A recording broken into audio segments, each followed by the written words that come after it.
Latest updates के लिए हमारे चैनल को लाइक, शेयर और सब्सक्राइब करें। साथ ही नोटिफिकेशन के लिए बेल आइकन दबाना ना भूलें।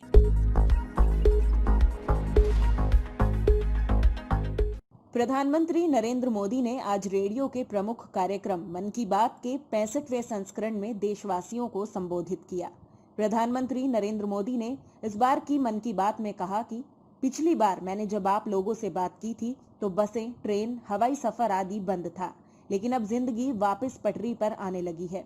इस बार बहुत कुछ खुल चुका है। साथ ही पीएम मोदी ने अपने संबोधन में कहा कि देश में सबके सामूहिक प्रयासों से कोरोना के खिलाफ लड़ाई बहुत मजबूती से लड़ी जा रही है। देश में कोविड-19 का प्रकोप उतनी तेजी से नहीं बढ़ सका जितनी तेजी के साथ अन्य बड़े देशों में फैला।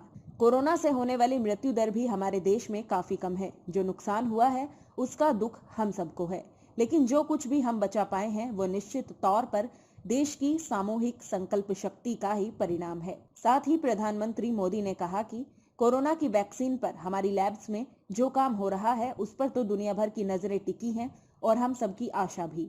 उन्होंने कहा कि एक ऐसी आपदा जिसका पूरी दुनिया के पास कोई इलाज ही नहीं है, जिसका कोई पहले का अनुभव ही नहीं है, तो ऐसे में नई नई चुनौतियां और उसके कारण परेशानियां हम अनुभव भी कर रहे हैं। इसके अलावा उन्होंने अपने संबोधन में कहा कि इस संकट की स्थिति में मेरे मन को एक बात छू गई, वो है इनोवेशन। गांवों से लेकर शहरों तक, छोटे व्यापारियों से लेकर स्टार्टअप तक, हमारी लैब्स कोरोना लड़ाई में नए नए तरीके इजाद कर रहे हैं, नए आविष्कार कर रहे हैं। इसी के साथ ही पीएम मोदी ने एक बार फिर लोगों से अपील करते हुए कहा कि इस संकट की घड़ी में 2 गज की दूरी के नियमों में जरा भी ढील ना बरतें।